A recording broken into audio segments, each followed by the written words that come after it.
Hello, welcome back to Auction Spy, the Property Spy. This is the show where we look at properties that are due to go to auction in the coming days. We appraise them using our favorite tool of choice, and we work out a number. We use that tool to work out how much we should be offering on a property. We appraise, we look at the values, we'll make some decisions. We'll go through the thought process of a property investor, which you are one. So let's have a look. Without further ado, this website is EIG. I am not sponsored by them. Just use it to collate the properties going to auction. So I've been searching through to find something that would be of interest, and then this one that will be an Allsops auction shortly piqued my interest because I do know a bit about this area. And I found that the price was not too bad. Okay, so £210,000 plus with a gross yield of 5.71%. Things to note on this auction are that there is a tenant in situ, from what I can see. So there is a tenancy, so you need to make sure that you can carry on with that tenancy and that the tenant is paying their rent. This being an auction, you probably wouldn't have a choice if you decided to purchase it because you buy it at scene. It's a top floor flat. I don't know if it's only 2 beds, and it's probably the very top because these flats can be quite large on this road. The other thing to note is the number of years left unexpired.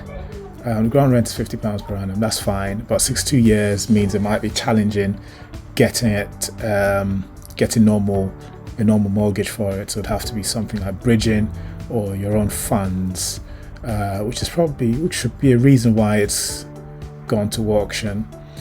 So for some, that's an opportunity. As always with properties in auction, make sure you look at the legal pack. Oh, I need to sign in. Okay, I'm not going to sign in. Well, let's see. Okay, let's accept those terms and conditions. Come on.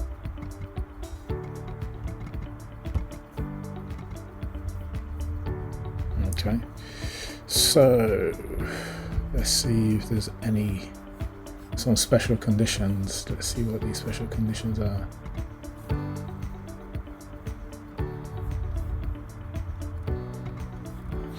Okay, so just a quick look. If you are going to be purchasing this property, obviously you get a lawyer to read the special pack, the legal pack.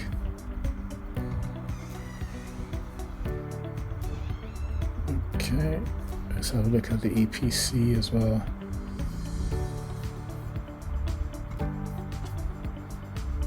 As it has a tenant.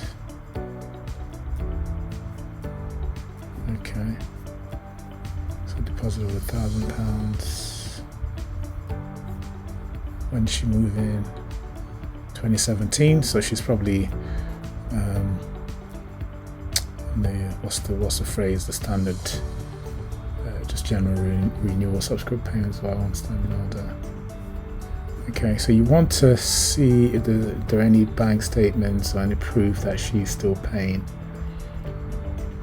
her rent.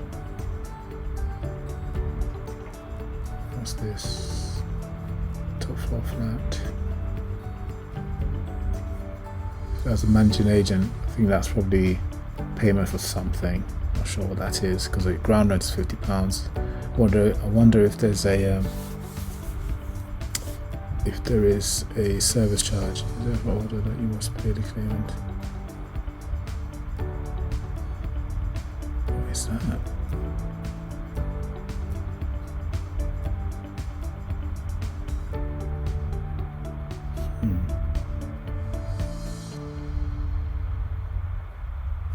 Okay, this definitely looks interesting. I haven't seen this before. So it needs a further look. It's a good thing they've put that in the pack. Mortgage statement goes reviewed.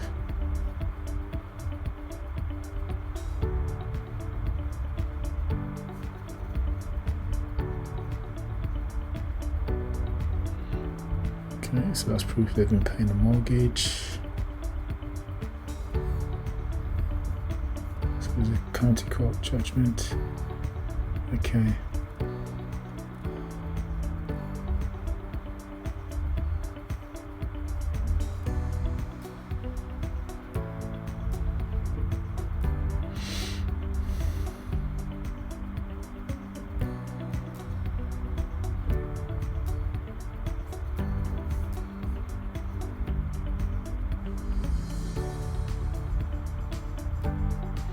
Okay, just looking at the what this is about.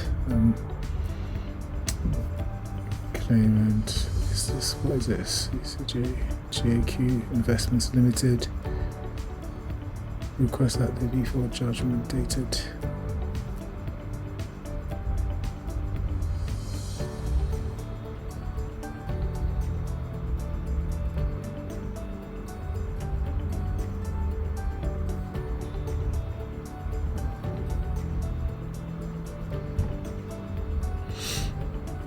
Okay, so there's definitely something contentious here, and this needs to be looked at a bit more. Wow.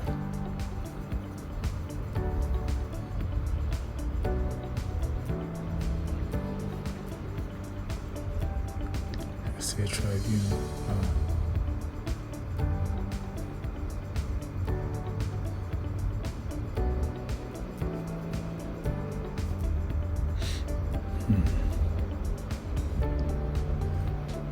Okay, this is interesting. First time I've seen this. Many thanks for your email content. So that's from managing.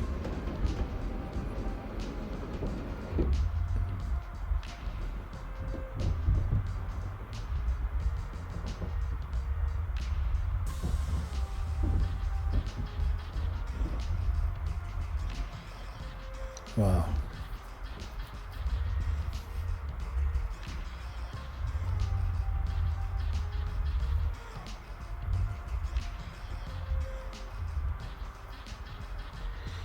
Must be made away by our lender.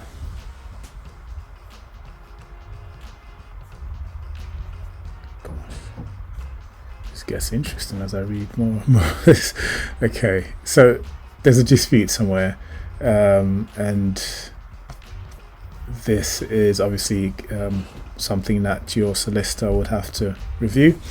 So moving on to other things. So that was quite good to see. So that prepares you for what you're bidding on. Okay, I got carried away just reading what's in the CCJ, the county court judgment. What's the CPC saying? So it could be C, but it's currently D. See the size of the property.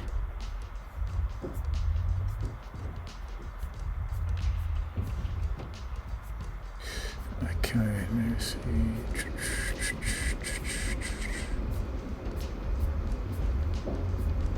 Okay, this doesn't seem to have that information here. Okay, 44 square meters, and say 2 beds. It's a fairly, it's not a large 2-bed flat if it's just 44 square meters. So these things are things to really think about. So let us appraise. Let's see what it's worth to us.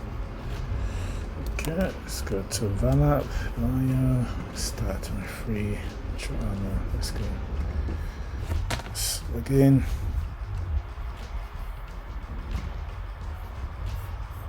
Let's add a new appraisal.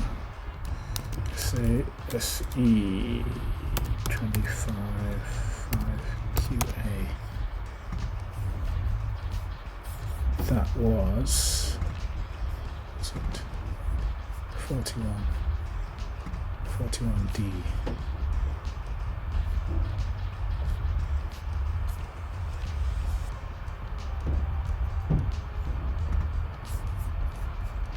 Okay, so that's 210.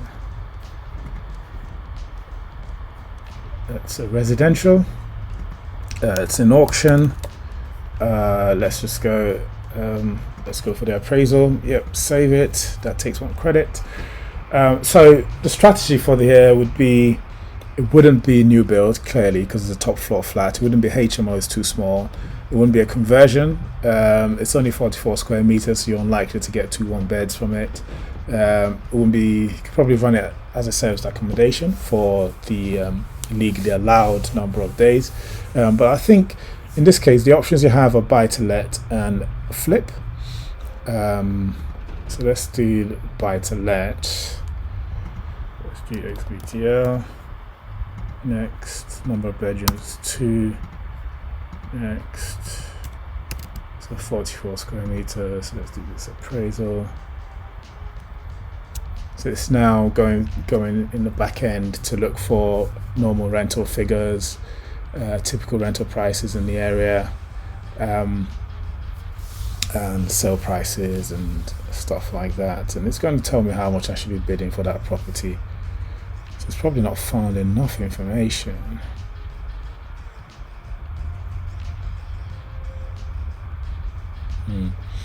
So there's hardly, and there's no equity.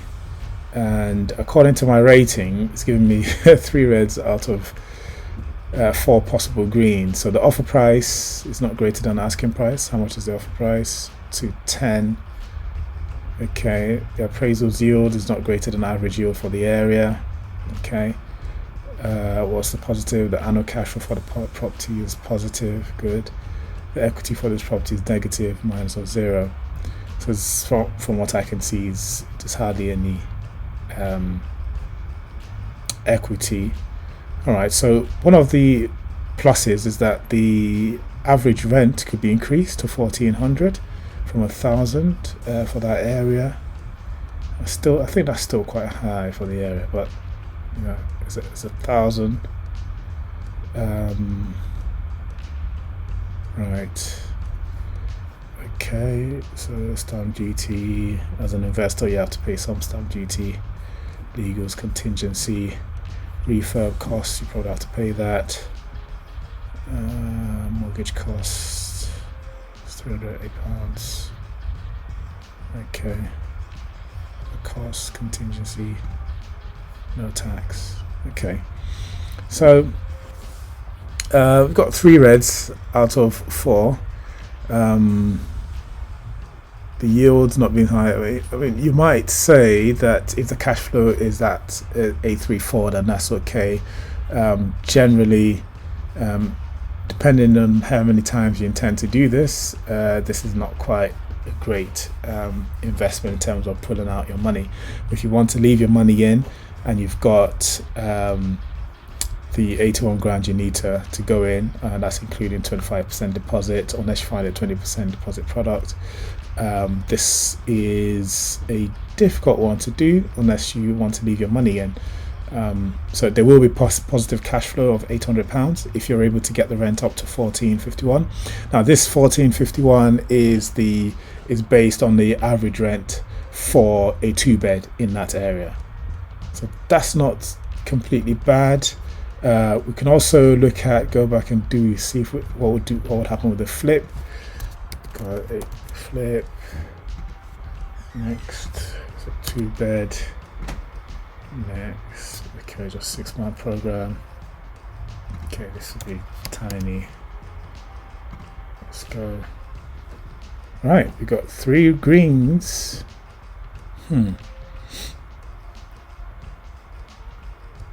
Okay, so for this property, a maximum offer will be 213,000. It seems to think we could get £327,000 for a 2-bed. Okay, that is very interesting. This is definitely one to have a look at. 44 square meters is fairly small, but average prices are just shooting up and up and up in London at the moment, and this might be a good candidate for a flip. So 327, clearly we mustn't forget, and here it gives you the range of prices. Okay, so it's not completely out of this world what it's suggesting minimum and maximum for the last 12 months or 18 months. So So this is a potential money-making one. Clearly, there are two things that's stick out. One is the length of the lease; it's not that long, and the second is that county court judgment paperwork that we've seen. It needs looking at a bit more. But other than that, I'll say of the two strategies that we've looked at, the flip is the better option, provided you can get an extension to that lease and you can sort out the CCJ. Okay, that's it for now. Thank you very much for watching, and catch you next time.